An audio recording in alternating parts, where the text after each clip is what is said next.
예레미야 6장 16절 17절 같이 읽읍시다. 여호와께서 이같이 말씀하시되 너희는 길에 서서 보며 옛적 길 곧 선한 길이 어디인지 알아보고 그리로 가라.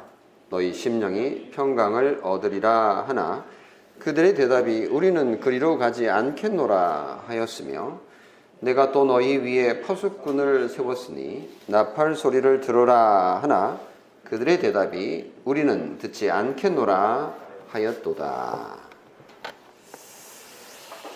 네, 오늘 추석 연휴 주일입니다.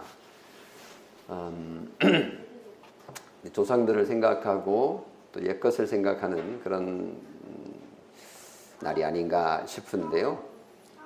다우리 교회가 2011년에 세워졌는데 그해 11월 달쯤에 저희 교회에 와서 설교를 해주신 분이 계신데 허순길 교수님이셨습니다. 물론 은퇴하고 계셨고 저희 교회에 오셔서 설교도 해주셨는데 그때 본문이 오늘 읽은 이 본문입니다. 예레미야 6장 16절 말씀인데요. 제가 그 설교를 다시 좀 제 것으로 바꿔서 설교를 하려고 합니다.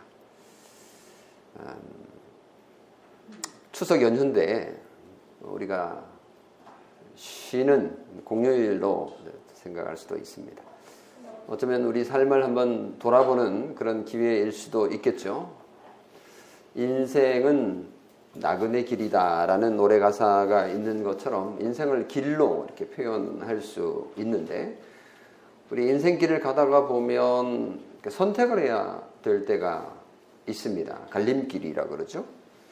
그래서 이 길을 선택할 것인지 저 길을 선택할 것인지 성경은 옛 길과 새 길을 제시하고 있습니다. 우리가 길을 선택할 때는 그냥 찍어서 선택하진 않죠. 신중하게 생각하고 어디로 갈 것인지 따져서 또 모르면 물어서 그렇게 길을 선택하고 걸어가게 되는데 성경에는 여러 길을 설명을 하기도 하죠. 좁은 길 또는 넓은 길, 악한 길, 선한 길 이렇게 표현하기도 하는데 오늘은 옛길, 옛적 길과 새 길, 새 길이라고 표현하진 않았습니다만은 이제 그렇게 비교되는 그런 표현을 쓰고 있습니다. 그래서 오늘 본문을 보면 길에 서서 보며 생각하는 거죠. 옛적 길, 곧 선한 길이 어디인지 알아보고 살펴보라는 거죠. 그리고 그리로 가라. 너희 심령이 평강을 얻으리라. 이 말씀을 하게 된 배경을 좀 살펴봐야 되는데요. 주전 그러니까 620년경 북왕국은 이미 멸망해 버렸어요. 주전 722년에 아시리아에 멸망했죠. 그리고 포로로 잡혀갔습니다.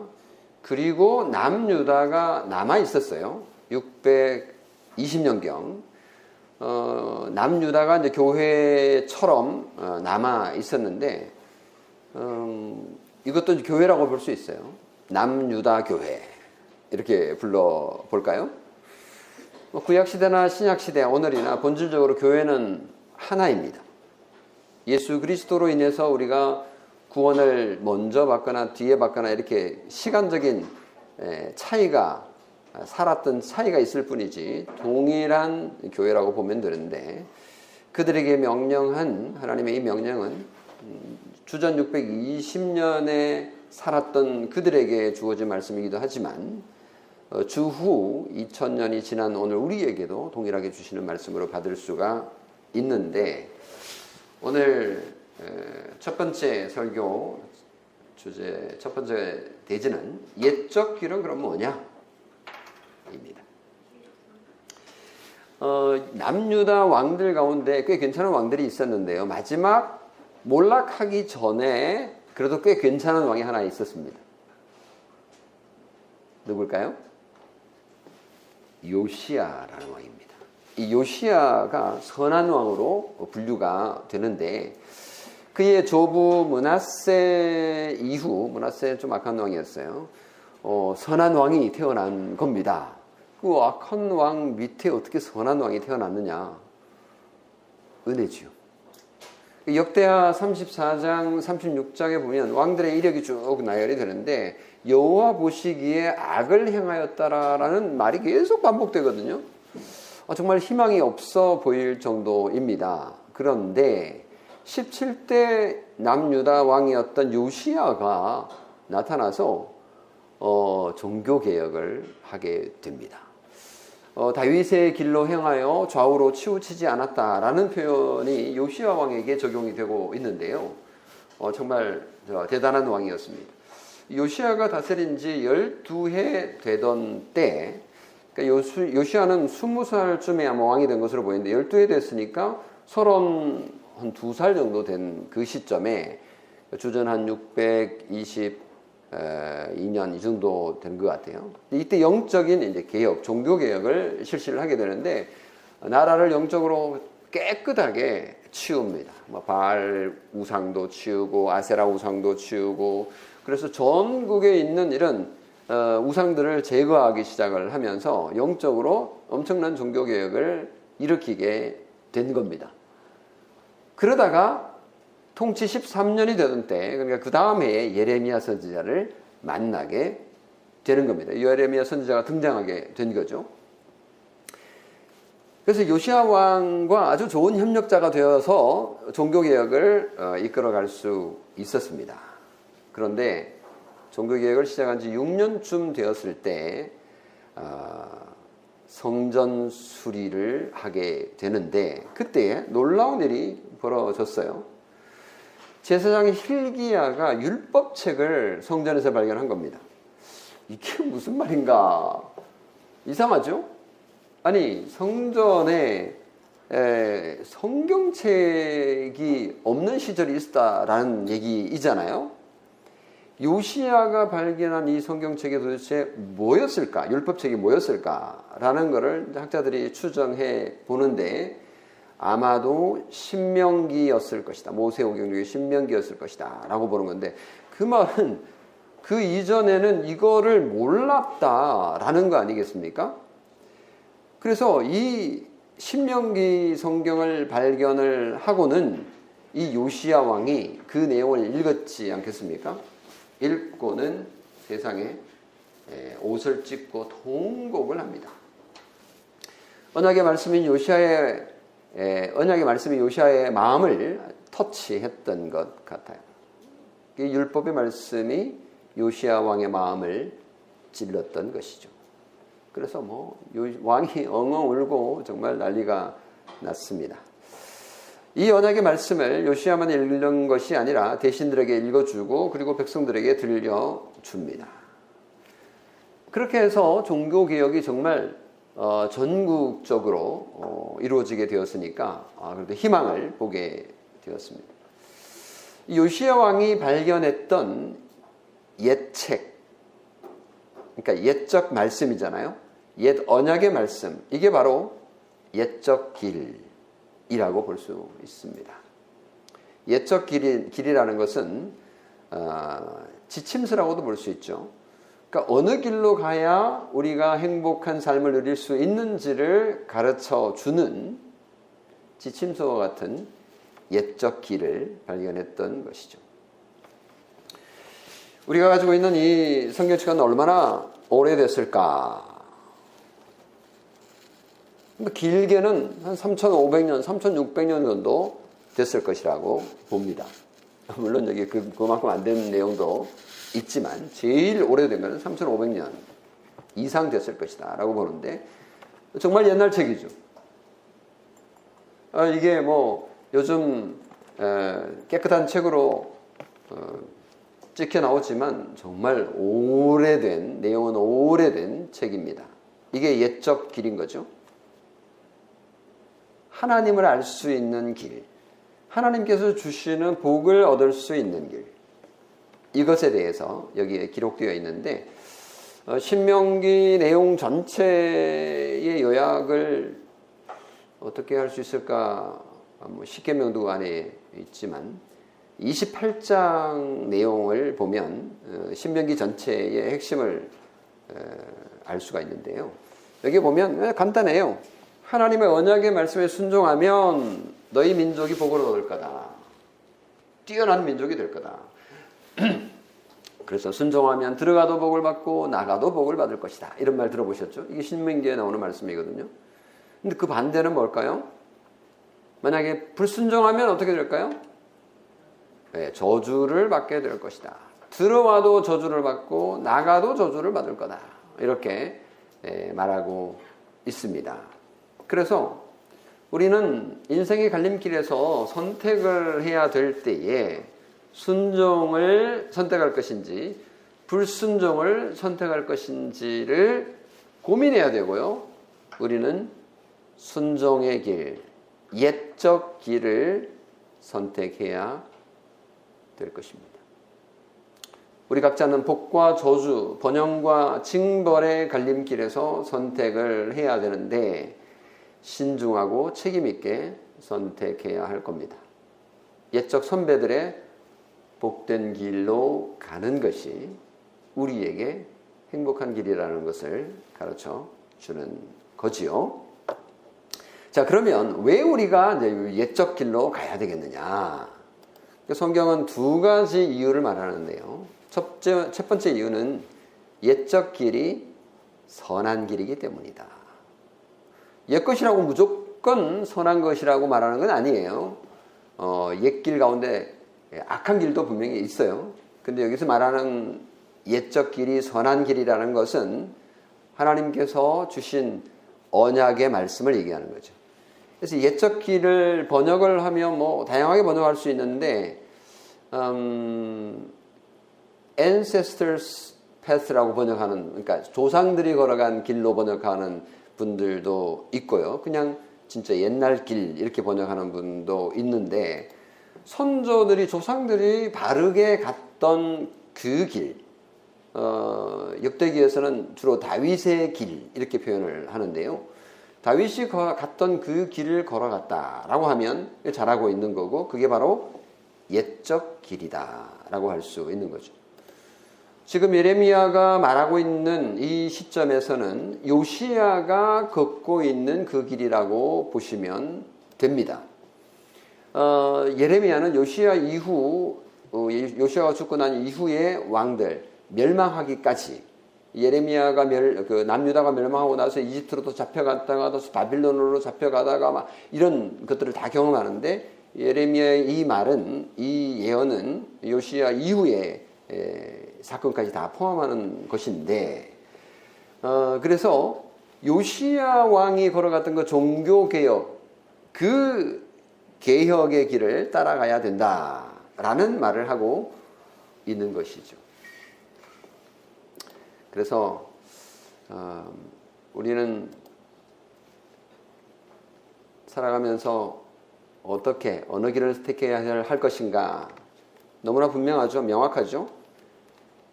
옛적 길인 하나님의 언약의 말씀을 따라가는 것입니다. 이것은 예수님께서도 우리에게 모범을 보여주셨는데, 사탄이 예수님을 시험했을 때 예수님께서 그 사탄을 물리치시던 방법이 옛 길을 따르는 방식이었습니다. 옛 언약의 말씀을 인용을 하셨죠. 기록되었으되 사람이 떡으로만 살 것이 아니요 하나님의 입으로 나오는 모든 말씀으로 살 것이라. 이 모든 말씀이 바로 옛적 길이지 않습니까? 그래서 이 옛적 길이라고 할 때 이 길은 밟아서 다져진 길, 그러니까 여기는 가도 믿을 수 있는 길이다 라는 의미가 포함되어 있는 거죠. 조상들이 걸어가서 복을 받았던 길, 그런 믿음직한 길을 따라가야 된다, 이렇게 적용할 수 있습니다.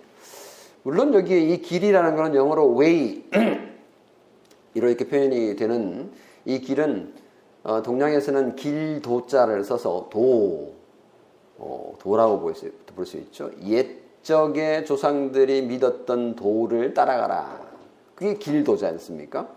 그래서 이 도는 인간이 믿어야 할 도리이고 그리고 교리를 말하는 것이죠. 그래서 종교개혁자들이 개혁했던 그 도리를 따라서 또는 교리를 따라서 가는 것이 그것이 우리가 사는 길이다. 그것이 선한 길이다. 우리가 사는 선한 길로 따라가야 한다라는 말씀을 하고 있는 건데요. 이것을 우리에게 적용을 한번 해보면 우리가 살아가고 있는 현대의 시류를 따라서 우리가 살아가기 쉬운데 예를 들면 우리 사회가 가부장적인 남성 우월주의 시대를 살아왔지 않습니까? 세계적으로도 그렇고 또 우리나라도 유교적인 그런 문화 속에서 살아왔죠. 그런데 그런 남성 우월주의적이고 가부장적인 것을 없애기 위해서 완전히 또 새로운 길을 택하게 되는 경향들이 있어요. 예를 들면 이제 페미니즘의 영향으로 인해서 여성의 권리를 되찾는다고 하면서 여성과 남성의 역할을 이제 완전히 바꿔버리는 그런 현상들을 우리가 이제 보게 되는데, 예를 들면 영국 성공회의 그 여권 운동가가 있습니다. 스콜이라고 하는 여성이 있는데 이분이 이제 감독이 되었어요. 엄청 높은 직위죠. 그래서 그 여성 감독 회장이 예수님을 이렇게 불러야 된다라고 말을 했는데 예수님을 우리의 어머니라고 불러야 된다. 그 이유는 예수님께서 우리를 낳으셨기 때문에 예수님은 우리의 어머니라고 불러도 된다라는 주장을 했습니다. 그러니까 우리는 교회에서 늘 하나님을 아버지라고 부르고 있으니까 하나님에 대해서 어머니라고 좀 부르는 그런 것도 필요하다라고 이제 주장을 했던 것이죠.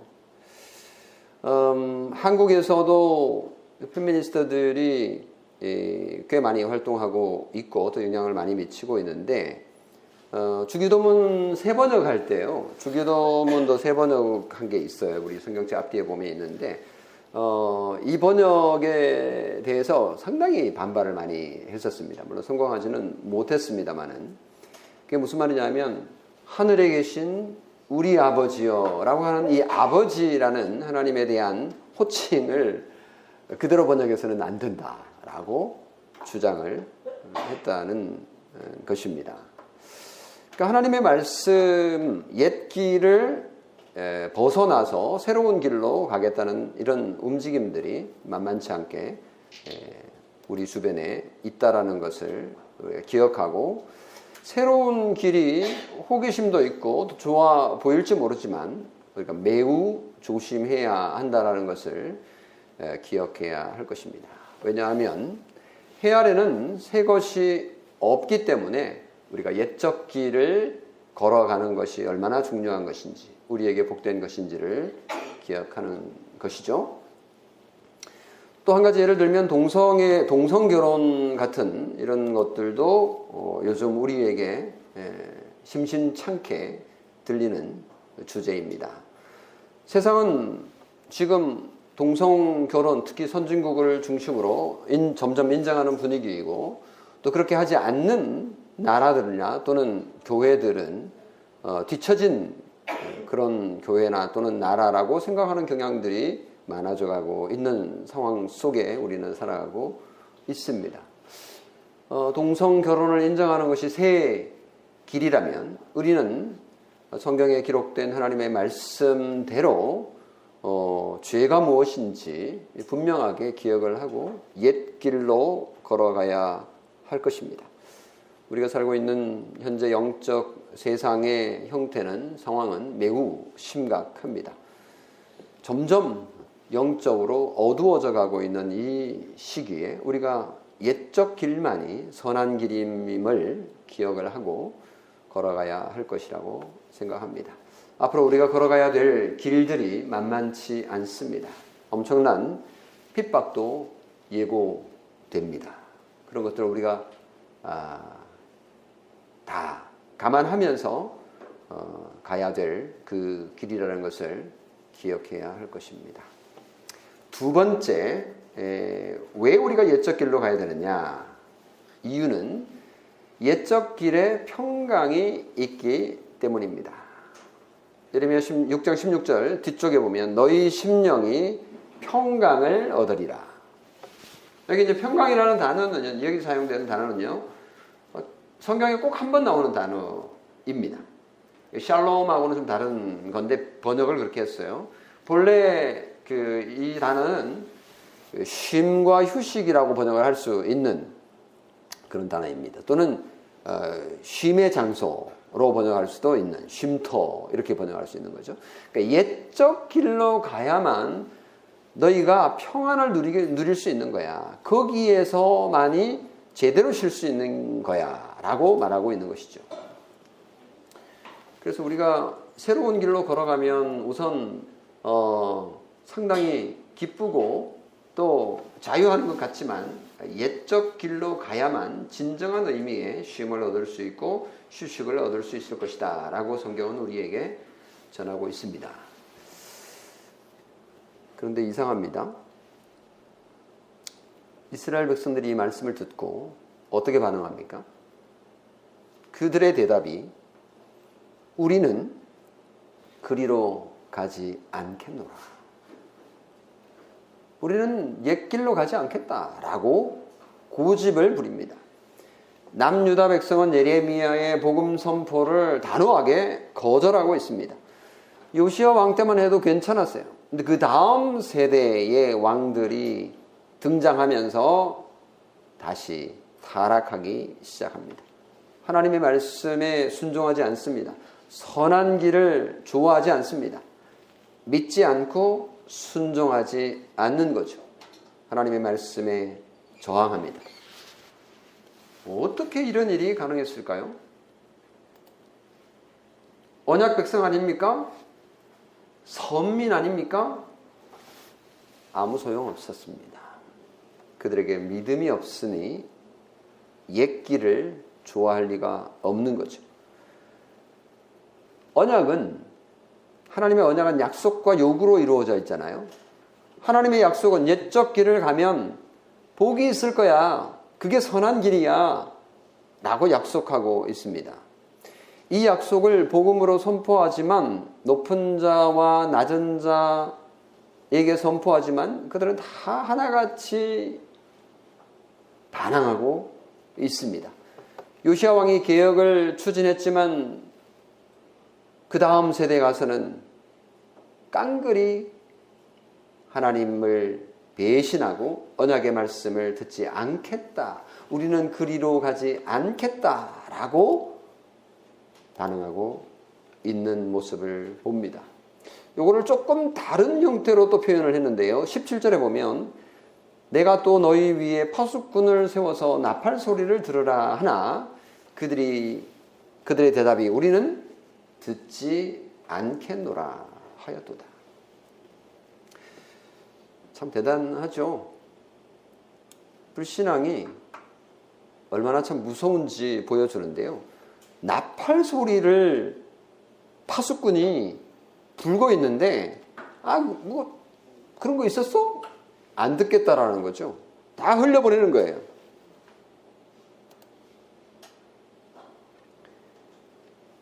요시야 왕의 개혁이 대단했지만 요시야 왕의 개혁도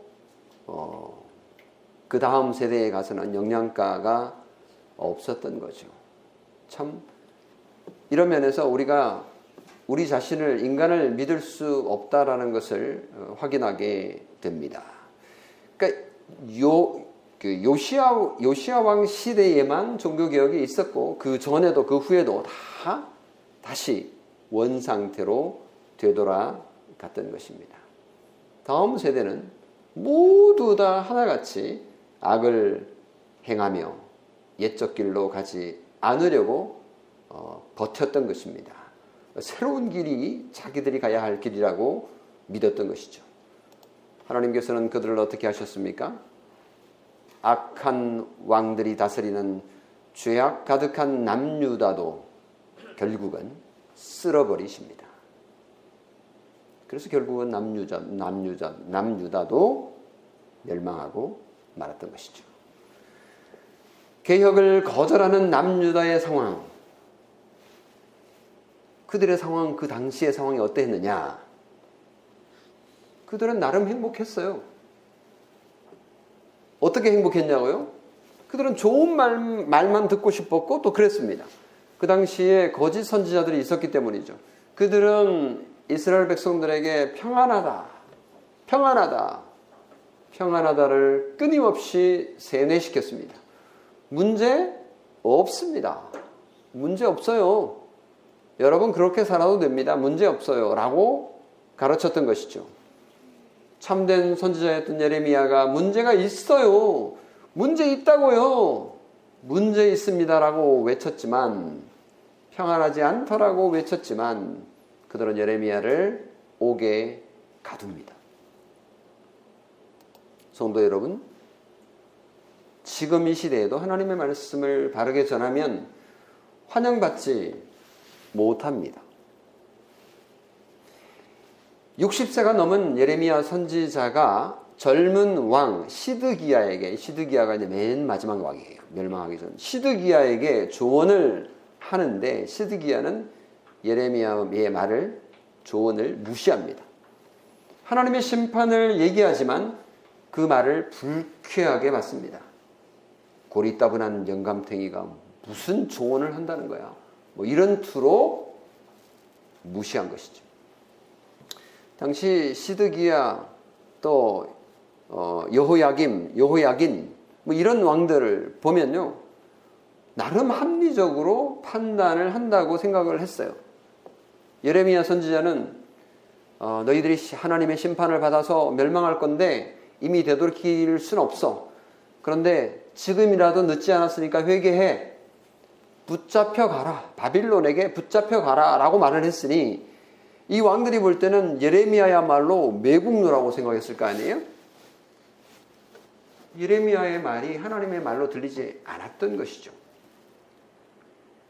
민족주의자들이 볼 때는 예레미야는 아주 거짓말하는 예언자로 보였던 것입니다. 그래서 그들은 나름 논리적으로 볼 때는, 합리적으로 볼 때 그들은 예레미야의 말을 듣지 않겠다라고 판단을 했지만 그들이 택한 길은 멸망의 길이었습니다. 성전에서 섬기는 제사장들은 시류를 따라서, 그 세태를 따라서 사람이 좋아하는 말만 되뇌었습니다. 말씀을 책임지는 제사장들이 거짓 평안을 전파했습니다. 에스겔 선지자가 그런 거짓 선상에 대해서 예레미야 23장 27절, 에스겔에서도 말했지만 예레미야 23장 27절에 제가 말씀을 읽어볼게요. 항상 그들이 나를 멸시하는 자에게 이르기를 너희가 평안하리라 여호와의 말씀이니라 하며, 또 자기 마음이 완악한 대로 행하는 모든 사람에게 이르기를 재앙이 너희에게 임하지 아니하리라 하였느니라. 이거야말로 거짓 말씀이죠. 그런데도 백성들은 이런 말들이 위로가 되고 격려가 되고 좋았던 것이죠. 그래서 완벽하게 그냥 속아 넘어간 것입니다. 거짓 선지자들이 득실되고 있었습니다. 이런 혼탁한 시대에서 살 길은 옛적 길로 가는 것입니다. 우리 주변에는 번영복음을 전하는 사람들이 많습니다. 죄를 지적하고 회개하고 믿음으로 속죄의 복을 외치는 자들은 적습니다. 성공과 치유와 평안을 누리는 번영의 메시지를 전하는 사람들이 대부분입니다. 설교를 한번 들어보세요. 설교 시간이 거의 뭐 코미디 프로그램 같기도 해요. 사람들은 TV라는 신의 말씀에 귀를 기울이고 유튜브라는 신의 말에 빠져들고 있습니다. 하나님의 말씀은 읽지 않습니다. 옛 길에 관심이 없으니까요. 듣고 싶지 않다라고 그냥 흘려버립니다. 마음에 들지 않는다는 거죠. 그래서 새 길을 쫓아가지만 새 길을 쫓는 그 삶이 당장은 달콤하고 즐겁겠지만 그 길은 멸망의 길입니다. 하나님이 주시는 참 평안을 맛볼 수 없는, 참 휴식을 맛볼 수 없는 길입니다. 그 길로 가면 하나님의 심판을 받게 될 것입니다. 유다가 바빌론의 공격으로 비참한 포로 생활을 해야 했던 것처럼 말입니다. 주전 597년 바빌론이 예루살렘에 쳐들어왔습니다. 청년, 노인, 아이 할 것 없이 잔인하게 죽였습니다. 유다에게 슬픔과 애통과 비참이 들이닥쳤습니다. 평강의 메시지가 거짓임이 드러나게 된 것이죠. 언약을 폐기 처분한 나라의 백성이 심판을 받고 있는 것입니다. 성도 여러분, 오늘날 여기저기 선포되는 평강의 메시지를 조심해야 합니다. 지금도 하나님은 동일하시죠. 우리는 옛적 길, 선한 길로 걸어갈 것입니다. 왜냐하면 그 길만이 참 평안을 주시는 길이기 때문입니다. 그 길은 바로 우리가 걷는 이 길 맞습니다. 종교개혁자들이 걸어갔던 그 길, 사도들이 걸어갔던 그 길로 우리도 걸어가기를 원합니다. 마지막, 여호와는 언약에 신실하신 분이십니다. 이스라엘 백성들이 언약을 파기하고 불순종했습니다. 우리도 종종 하나님의 말씀에 불순종하고 고집스럽게 하나님의 말씀에 순종하지 않죠. 이스라엘 백성이나 우리나 그 점에 있어서 다르지 않은 것 같습니다. 우리를 바라보면 사실 희망이 없습니다. 소망이 없습니다. 그러나 언약의 하나님을 바라보면 희망이 있습니다. 왜냐하면 하나님은 언약을 절대로 파기하지 않으시기 때문입니다. 하나님은 진노하시지만 자기 백성을 영원히 버리시지 않으십니다. 언약에 신실하신 분이시기 때문에 그렇습니다. 바빌론으로 포로를 보내신 하나님은 70년이 찬 후에 다시 돌아오게 하시는 하나님이십니다. 그렇게 약속하셨죠. 언약하셨습니다. 하나님의 백성에게 심판은 징계입니다. 자기 백성이 망하게 내버려 두지 않으시고 그들에게 매를 드시지만 다시 그들을 치료하시고 다시 회복시키시는 분이심을 기억해야 합니다. 언약의 성취를 위해 자기 백성을 영원히 버리시지 않으시고 남은 자를 살려 보내십니다. 그들이 착하기 때문일까요? 아닙니다. 그들은 여전히 악하지만 하나님의 긍휼하심과 하나님의 사랑과 은혜로 그들을 구원하십니다. 뿐만 아니라 그 악한 유다 백성을 다시 돌아오게 하시는 이유가 있습니다. 결정적인 이유죠. 왜요? 그 유다 혈통을 통해서 메시아이신 예수 그리스도가 오셔야 했기 때문입니다. 택한 자기의 백성을 구원하시는 하나님의 그 사랑을, 은혜를, 긍휼을 봅니다. 그 속에는 우리도 포함되어 있음을 감사합시다. 70년 포로에서 돌아오게 하시는 그 하나님, 600년 후에 오실 예수 그리스도에 대해서도 예언하고 있는 것이죠. 예레미야 23장 5절에 보면 여호와의 말씀이니라 보라 때가 이르리니 내가 다윗에게 한 의로운 가지를 일으킬 것이라. 그가 왕이 되어 지혜롭게 다스리며 세상에서 정의와 공의를 행할 것이라 바로 이것이 메시아이신 예수 그리스도를 예언한 것입니다. 말씀을 맺겠습니다. 성도 여러분, 우리는 솔직히 하나님 앞에 신실하지 못합니다. 그러나 절망하지 마십시오.